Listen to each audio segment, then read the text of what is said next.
Praise the lord. ప్రభు అయిన యేసుక్రీస్తు నామములో మీ అందరికీ మా హోసన్నా మినిస్ట్రీస్ తరపున హృదయపూర్వకమైన వందనాలు తెలియపరుస్తున్నాను. ప్రభు మిమ్మల్ని దీవించి ఆశీర్వదించునుగాక. పురులర పరిశుద్ధ గ్రంథంలో ఈరోజు 32వ కీర్తన 7వ చరణాన్ని నేను చదువుతాను. మీరు ఆ వాక్యాన్ని ఆలకించండి.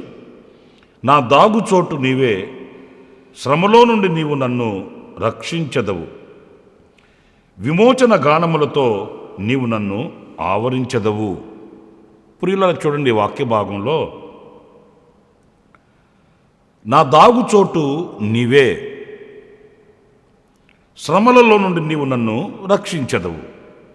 ఇక్కడ ఒక మాటకి మరొక మాటకి లింక్ మనకు కనిపిస్తుందండి. మీరు కాస్త ఆలోచిస్తే, శ్రమలో నుండి నీవు నన్ను రక్షించెదవు ఎప్పుడు అనే ప్రశ్న కనుక మనం వేసుకుంటే దానికి సరి అయిన సమాధానం ఏంటంటే, మనము ఆయన చాటున దాచబడినప్పుడు, దాగుకొనినప్పుడు అనే మాటని మనం గమనించాలి. ప్రభు మనం రక్షించాలని అందరం కోరుకుంటామండి.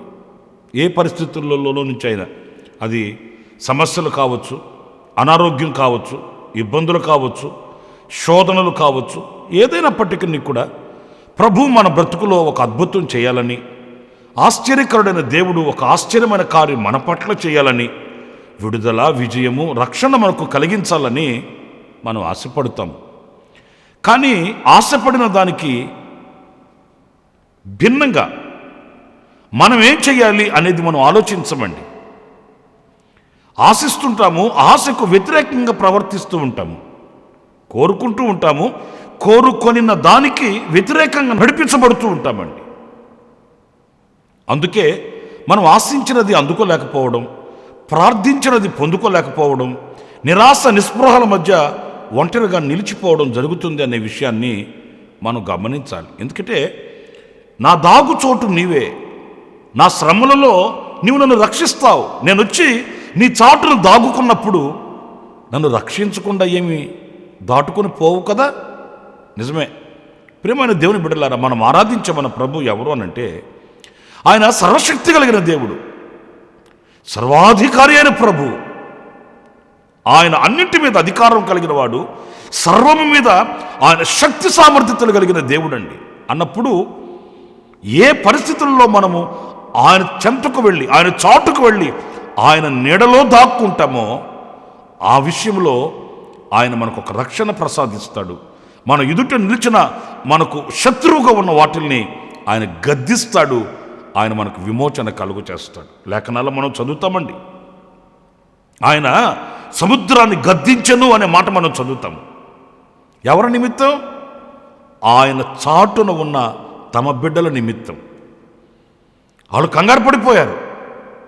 ఆ పెరు తుఫాను చూశారు, అలజడులు చూశారు, అల్లాడిపోతూ, ఇక గుండెను గుప్పిట్లు పెట్టుకుని గడగడలాడిపోతూ, ఇక బైబిల్ పట్టుకుని బజార్లో తిరిగే రోజులు కావి అన్నట్లుగా వాళ్ళు అలజడి పాలైపోయారు. కానీ వారు ఆయన నీడలో, ఆయన చాటున ఉన్నారు గనుక ఆయన వచ్చి గాలిని, సముద్రాన్ని గద్దించాడు. సముద్రం నిమ్మళమైపోయింది, గాలి ఆగిపోయింది. నా ప్రియమైన సహోదరులారా, ఆయన తమ బిడ్డల నిమిత్తమై సముద్రాన్నైనా గద్దిస్తాడండి, సముద్రాన్నైనా పాయలు చేస్తాడండి. లేఖనాలలో ఈనాటికి సువర్ణ అక్షరాలతో వ్రాయబడిన సత్యమండి ఇది. నా ప్రియమైన దేవుని బిడ్డలారా, ఆయన సముద్రాన్ని గద్దించాడు, అపవిత్రమైన ఆత్మల్ని గద్దించాడు, ఆయనను శోధించుచున్న సాతానుని గద్దించాడు. ఎందుకంటే ఆయన సర్వాధికారి అయిన ప్రభు. మనమేం చేస్తున్నాం? శక్తి కలిగిన దేవునిని విడిచి, విస్మరించి మనం తిరుగుతున్నాం. నాకు చదువు ఉంది, నాకు జ్ఞానం ఉంది, నాకు బలం ఉంది, నాకు భక్తి ఉంది అని మనల్ని మనం చూసుకుని మురిసిపోతున్నాము. మనకేదో శక్తి ఉందన్నట్లుగా మనం భ్రమపడుతున్నాము. సాతాను చేతుల్లో చిక్కిపోతున్నామండి. మన ఎదుట ఒక పర్వతం ఉంది, ఒక కొండ ఉంది. ఆ కొండ చాటుకి మనం వెళితే అక్కడ దాచబడాలండి. నేను మీకు ప్రత్యేకంగా ఈ వాక్యంలో నేను చెప్పాలనుకున్నది ఏంటంటే, ఆయనను ఆశ్రయం చేసుకొని ఆయన దగ్గర ఎవరైతే దాగి ఉంటారో వారిని రక్షిస్తాడట. విమోచన గానములతో ఆయన వారిని ఆవరిస్తాడట. అంటే వాళ్ళ నోట ఎప్పుడు ఆ విమోచన గీతం వినబడుతుంటుందండి. ఎందుకంటే అన్ని విషయాలలో ఆయన చేత విమోచించబడిన వాళ్ళు మరి ఆ విమోచన గీతం కాక ఇంకే గీతం పాడుతారు? ఆ విమోచన గీతాలతో వాళ్ళు ఆనందిస్తూ ప్రహర్షిస్తారు, కానీ ఏడ్చుచూ ఎందుకు కూర్చుంటారండి? నా ప్రియమైన వారలారా, ఆ దాగి ఉండడం అనేది ఒక ఆశీర్వాదము. ఆ దాగి ఉండడంలోనే విజయం నాకు సోపానం అండి. ఈరోజు మనం దాగి ఉండడానికి ఇష్టపడం. ఎంతకాలం అండి దాగి ఉండేది? ఎంతకాలం అండి దాచబడేది? మేము ఇప్పుడండి బయట తిరిగేది? ఇలా ఆలోచిస్తామండి. మమ్మల్ని మేము ప్రత్యక్షపరుచుకునేది, మమ్మల్ని మేము రుజువు చేసుకునేది, మాకుగా మేము వెళ్ళేది ఎప్పుడండి అన్నట్లుగా మనం ఆలోచిస్తామే. కానీ మనం దాగి ఉండాలి, దాగి ఉండాలి, దాగి ఉండాలి. మా పాస్టర్ గారు ఒక పెద్ద ఆయన చెప్తుంటే విన్నాను. అదేంటంటే కరివేపాకు సంబరపడిపోద్దట. అసలు ఘనతంతా నాదేను, నేను లేకపోతే ఏముంది అని అనుకుంటుందట కరివేపాకు. కానీ బాధాకరమైన విషయం ఏంటంటే మొదట మన పళ్ళెలో నుంచి తీసి పక్కన పెట్టేది ఏంటంటే దాన్నే. కానీ ఉప్పు ఉంది కదండి, ఎప్పుడు కనబడదు, కానీ ఆ ఉప్పు లోపల సంతోషిస్తుందట. ఏంటంటే నేను కనబడకపోయినా పర్లేదు, నా యజమానునికి తృప్తిని కలుగు చేస్తున్నాను కదా, నా యజమానునికి సంతోషాన్ని ఇస్తున్నాను కదా అని లోపల సంతోషిస్తుందట. అది కనబడదండి. కనుక నా ప్రియమైన సహోదరులారా, మనల్ని మనం ప్రత్యక్షపరచుకోవడం అని కాదు, కానీ మనము ఆయన నీడలో, ఆయన చాటున ఎప్పుడైతే దాగుకొని ఉంటామో ఆనాడు మనం సురక్షితంగా ఉండగలుగుతాము, సంతోషంగా బ్రతకగలుగుతాము, విజయవంతంగా జీవించగలుగుతాము.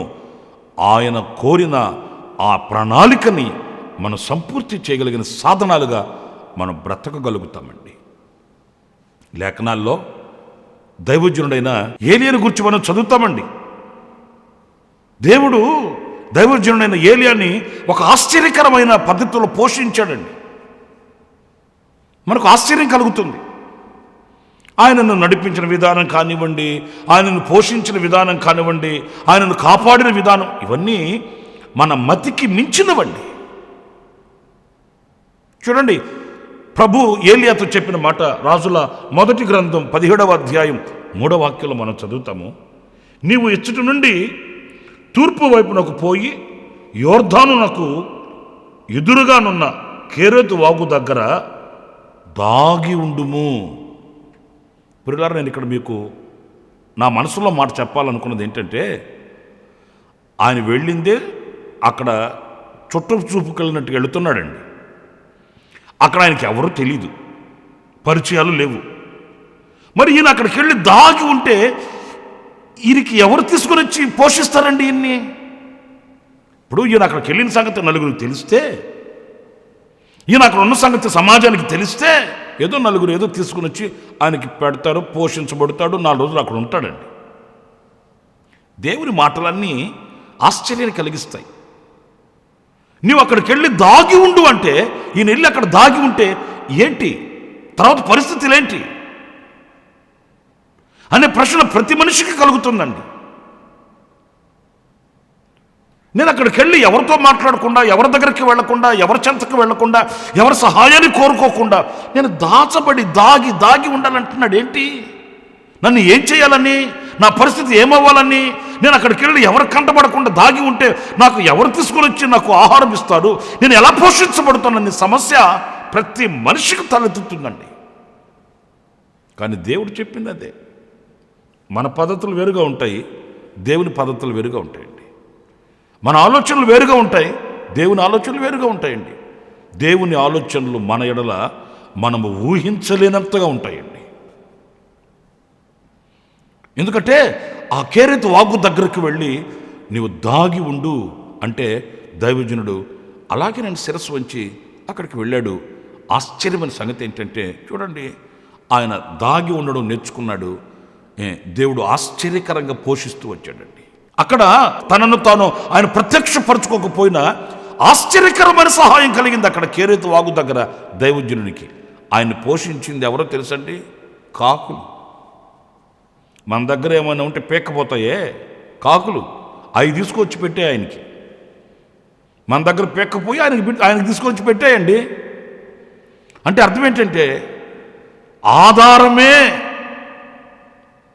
లేదు, ఆలోచించడానికి ఊహకే అందదు. కాకులలా తీసుకుని వస్తాయి, కాకులలా ఆకలి తీరుస్తాయి. అంటే అదే మనము ఆలోచించనిది, మన ఊహకు అందనిది దేవుని యొక్క కార్యం అండి. కేరేతు వాగు దగ్గర హాయిగా ఉన్నాడు, కాకులు తీసుకుని వచ్చి పెడుతుంటే తిన్నాడు, దేవుని ప్రణాళిక నెరవేర్చాడండి. నువ్వు అక్కడికి వెళ్ళి వీళ్ళ సహాయాన్ని వాళ్ళ సహాయాన్ని వాళ్ళ దగ్గరికి వీళ్ళ దగ్గరికి వెళ్ళి ఏమండి ప్రభు నన్ను పంపించాడండి, ప్రభు నన్ను ఇక్కడ తీసుకుని వచ్చాడండి, దేవుని చిత్తమండి ఇది, ఇలాంటివి ఏమీ అవసరం లేదు. పిల్లరా, ఎప్పుడైనా మనం ఆ దాగిన అనుభవంలో గొప్ప కార్యాలు చూస్తామండి, గొప్ప కార్యాలు చూస్తాం. మనం దాచబడాలి, దాగి ఉండాలి.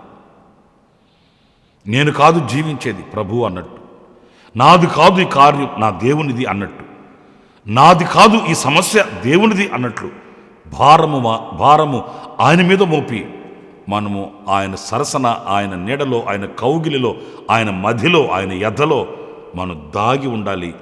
ఆయనను ప్రత్యక్షపరచాలంతే. ఆయనను ప్రత్యక్షపరిచే జీవితంలో ఏ కొదువ ఉండదు, ఏ కొదువ ఉండదు. సమృద్ధే కలుగుతుంది. ఆధారాలే లేకపోయినా ఆకాశం నుండి ఆహారాన్ని కురిపిస్తాడు ఆయన. ఏ మార్గాలు మూయబడిపోయినాయి అని అనుకున్నామో ఆ చోట క్రొత్త మార్గాలు తెరుస్తాడు ఆయన. నూతనమైన మార్గాలను మన కొరకు ఆయన విశదపరుస్తాడు. క్షేమాన్ని, దీవెనను కలిగిస్తాడని ఈ వాక్యం మనకు తెలియపరుస్తుందండి. మరొక మాట కూడా నేను మీకు జ్ఞాపకం చేస్తాను. అదేంటంటే రాజైన సౌలుని అభిషేకించే ఆ సమయాన్ని జరిగిన ఒక సన్నివేశం మనకు బాగా తెలుసు. ఇశ్రాయేలీయులు తమకు రాజు కావాలని కోరుకున్నారు. మాకు అందరికున్నట్టు సకల జనుల మర్యాద చొప్పున మాకు ఒక రాజు కావాలని కోరుకున్నారు. సరే, ఈ చరిత్ర మనందరికి బాగా తెలిసిన చరిత్రే. ప్రభు మరి బెన్యామీయుడైనటువంటి ఆ సౌలుని ఏర్పరచుకున్నాడు, అభిషేకించాడు. మంచిది. ఇప్పుడు అక్కడ ఒక అభిషేక కార్యక్రమం జరుగుతుంది. ఇది మన పరిశుద్ధ గ్రంథంలో సమూయేలు రాసిన మొదటి గ్రంథం 10వ అధ్యాయంలో మనం చదువుతామండి. విశేషమైనటువంటి మాట ఏంటంటే గోత్రాల చొప్పున ఒక్కొక్కరిని ఆయన తీసుకొని రమ్మన్నారు, వచ్చారు. కానీ ఆ రోజున ఈ బెన్యామీను గోత్రీకుడైనటువంటి సౌలు మీద ఆయన దృష్టి ఉన్నట్లుగా ప్రత్యక్షమైంది. తీరా చూస్తే అసలు సౌలే లేడు అక్కడ. అన్ని గోత్రాలకు సంబంధించిన వాళ్ళు వాళ్ళ గోత్రాల ప్రకారం వచ్చున్నారండి. ఎవరినైతే దేవుడు ఏర్పరచుకున్నాడో, దేవుడు ఎవరినైతే ఎంపిక చేసుకున్నాడో ఆ వ్యక్తి కనిపించట్లేదు. ఆ గోత్రాల ప్రకారం ఏర్పాటు చేసుకుంటూ వస్తే వాళ్ళు అన్నారయ్యా ఇంకా ఒకరు రావాల్సి ఉంది, మరి అతను ఎక్కడికి వెళ్ళాడు ఏంటో అని ప్రభుని విచారణ అడిగారు వాళ్ళు. అప్పుడు ప్రభు అన్నాడు, అతడు ఎక్కడికి వెళ్ళలేదు, అతడు అభిషేకించబడిన వాడు, అతను సామాగ్రిలో దాగుకొని ఉన్నాడు చూడండి అని ప్రభు చెప్పాడండి. నేను ఒక మాట మిమ్మల్ని అడగనా? అదేంటంటే దేవుడు మనల్ని ఏర్పరచుకున్నాడు ఒక బృహత్తరమైన పనికి. ఆయన మనల్ని ఎన్నుకున్నాడని తెలిస్తే మన ఆనందం ఎట్లా ఉంటుంది, మన ప్రచారం ఎట్లా ఉంటుందండి? ఇంకొకరు చెప్పిందాక మనం ఆగుతామా?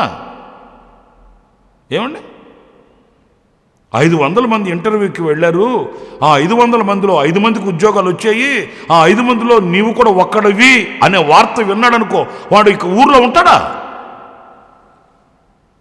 మనం 10 మందిని మరలా వెనక్కి పంపించి వెతుకులాడి తీసుకురావాలి కదండి. 500 5,000 మందిలో 5గురికి ఉద్యోగాలు వచ్చాయి, ఆ 5 మందిలో నేను ఉన్నానంట అని తెలియగానే ఇంకా కన్ఫామ్ కాలా. అలా వార్త తెలియగానే మనకు అంత సంతోషమైపోద్ది. మరి సౌలు చూడండి ఆ మాటలు నేను చదువుతాను. 22వ వాక్యం అండి, సమూయేలు రాసిన మొదటి గ్రంథం 10వ అధ్యాయం 22వ వాక్యం. కావున వారు అక్కడికి ఇంకొక మనుషుడు రావాల్సి ఉన్నదా అని యెహోవా యొద్ద విచారణ చేయగా, యెహోవా ఇదిగో అతడు సామానులో దాగి ఉన్నాడని సెలవిచ్చెను. ప్రియమైన దేవుని బిడ్డలారా, చూడండి, ఆ దాగి ఉండే అనుభవం ఉందే, అది ఎంత దీవెనకు మనల్ని తీసుకుని వెళుతుందో చూడండి. అది తెలియక మనల్ని మనం ఫోకస్ చేసుకోవాలి, మనము ముందుకు వెళ్ళాలి అని మనము అని ఆరాటపడతాము. సాతానుగాడు కొట్టే మొదటి దెబ్బకి దామని పడిపోతాం. ఎందుకంటే మనము నేను ముందుకెళ్ళాం కదా. ప్రభువుని వెనక్కి నెట్టేసి, ప్రభువుని వెనక్కి తోసేసి, ఆయన ఊసే లేకుండా ఆయనను ప్రత్యక్షపరచవలసిన మనల్ని మనం ప్రత్యక్షపరచుకుంటూ అలా ముందుకు వెళ్ళామనుకోండి, సాతాను యొక్క అగ్ని బాణాలకి మనం గురి కావాల్సి వస్తుంది. అలా కాకుండా మనం క్రీస్తులో దాగి ఉండి క్రీస్తుని ప్రత్యక్షపరిచామనుకోండి, ఆయనను జయించగలిగిన వాడు ఎవడు కూడా లేడండి. ఆయన జయమే మన విజయం అవుతుంది. అందుకే సౌలు సామాగ్రిలోకి వెళ్ళి అక్కడ దాగి ఉన్నాడంట. నేను ఎంతటి వాడిని, నాకెందుకయ్యా, నేను ఏ పాటి వాడిని అన్నట్లుగా తనను తాను తగ్గించుకొని ఆయన దాగి ఉన్న అనుభవంలోనికి ఆయన వెళ్ళినట్లు లేఖనం చెప్తుంది. ఒక్క ప్రశ్న, మరి ఈ రోజున మన యాత్రలో, మన విశ్వాసపు జీవితంలో ఇలా దాచబడి దాగి ఆయనను గణపరిచి ఆయనను ప్రత్యక్షపరిచే వ్యక్తులుగా మనం ఉన్నామా, లేక ప్రభుని మరుగు చేసి, నేను అనకూడదు, మీరు బాధపడకండి ఈ మాట అంటున్నానని, ఈరోజున కొంతమంది వారిలో ప్రభుని ప్రత్యక్షపరచడం అదొక అవమానంగా భావిస్తుంటారండి. మీరు క్రైస్తవులా అని ఎవరైనా అడుగుతారేమోనని, మీరు ప్రభుని నమ్ముకున్న వాళ్ళ అని ఎవరైనా అడుగుతారేమోనని ఆ డౌట్ రాకుండా, ఆ అనుమానం రాకుండా కవర్ చేసుకుంటూ బ్రతుకుతారండి. బైబిల్ ఏమంటుంది? నువ్వు క్రైస్తవుడమైనందుకు సంతోషించమని వాక్యం చెప్తుంది. మనము పవిత్రుడైన దేవునిని ఆరాధిస్తున్నామండి, ఎందుకు సిగ్గుపడాలి? పరిశుద్ధుడైన దేవునిని మనం సేవిస్తున్నామండి, ఎందుకు మనం సిగ్గుపడాలి? నీతిమంతుడు, యథార్థవంతుడు, లోకాన్ని ఏలుతున్నటువంటి శక్తి కలిగిన దేవునిని మనం ఆరాధిస్తున్నప్పుడు మనం సిగ్గుపడాల్సిన అవసరమే ఉందండి. సీక్రెట్ క్రిస్టియన్ లైఫ్, రహస్య క్రైస్తవ జీవితం. ఎవరైనా తెలుస్తుందేమో క్రైస్తవులమని అని దిగమింగుకొని బ్రతుకుతుంటారు. అంటే అర్థం ఏంటంటే, క్రీస్తుని వెనుకొక్కు తోసి వీళ్ళు మేము అని బ్రతుకుతుంటారు. నేను ఒక మాట చెప్తాను ప్రియులారా, దైవ కార్యం వాళ్ళలో మనం చూడలేమండి. ఎవరైతే జనుల ఎదుట ప్రభువును ఒప్పుకుంటారో వారిని గూర్చి తండ్రి ఎదుట ప్రభు ఒప్పుకుంటాడట. అంటే మనలో ఆయన ప్రత్యక్షం అవ్వాలి, మనం ఆయనను చూపించాలి, మనము ఆయనలో దాచబడి దాగి ఉండాలి. అప్పుడే విజయం మన వెంట వస్తుంది, విజయ పతాక మన చేత ఉంటుంది, విజయ గీతం పాడగలుగుతాము, విమోచన గీతములతో మనం ప్రభుని ఆరాధించగలిగిన వ్యక్తులుగా మనం మార్చబడగలుగుతామనే విషయాన్ని ఈ వాక్యంలో గమనించాలి. అలాంటి కృప దేవుడు మనందరికీ అనుగ్రహించునుగాక. ఆమేన్. తలలు వంచండి, చిన్న ప్రార్థన చేసుకుందాం. కృపా సత్య సంపూర్ణుడా, జీవాధిపతి అయిన ప్రభువా, మీకు వందనాలు. నాయనా, దాగి ఉండుటలో ఉన్న దీవెన ఏంటో ఆనాడు సౌలు దాగిన అనుభవాలలో ఎంత ఆశీర్వాదాన్ని అనుభవించాడు మేము చూస్తూ వచ్చాం ప్రభువా. అలాంటి వినయము కానివ్వండి, దాగిన అనుభవం కానివ్వండి, మీరు మాకు నేర్పించారు, మాకు బోధించారు. ఆ దిశగా మేము అడుగులు వేయడానికి నాయనా మీరు మాకు కృపను అనుగ్రహించమని వేడుకొనుచున్నాము తండ్రి. ఎప్పుడు కూడా మమ్మల్ని మేము ప్రత్యక్షపరచుకోక, మిమ్మల్ని ప్రత్యక్షపరిచే సాధనాలుగా మమ్మల్ని ఒక్కొక్కరిని ఆయుధపరచమని ఈ కోరిక మా హృదయాలలో నెరవేర్చి మీ నామానికి మహిమ తెచ్చుకున్నామని నన్ను మమ్మల్ని మీ చేతులు సమర్పించుకుంటూ ఈ రోజున జన్మదిన శుభవేడుకలు జరుపుకుంటున్న వారిని, అలాగే వివాహ దినాలు జరుపుకుంటున్న వారిని నా తండ్రి, అలాగే ఎవరైనా దుఃఖం చేత వేదన చేత ఉంటే వారిని, వారి కుటుంబాల్ని ఆదరించి ప్రభువా మీరు దీవించమని శక్తి కలిగిన మీ బాహుకి మీ ప్రజలను అప్పగించుకుంటూ యేసు నామములో ప్రార్థించి వేడుకొనుచున్నాను తండ్రి. ఆమేన్, ఆమేన్, ఆమేన్. ప్రభు మిమ్మల్ని ఆశీర్వదించి దీవించునుగాక. ఈ దినమంతా విశేషమైన కృప నా దేవుడు మీకు సమృద్ధిగా అనుగ్రహించునుగాక. ఆమేన్, ఆమేన్. ప్రతి దినము ఈ అనుదిన కృపాను సందేశాల కొరకు ఇంకా మరిన్ని ఆత్మ సంబంధమైన సందేశాల కొరకు ఈ మా యూట్యూబ్ ఛానల్ ని సబ్స్క్రైబ్ చేసుకోండి. Pastor Ramesh, Kosanna ministries.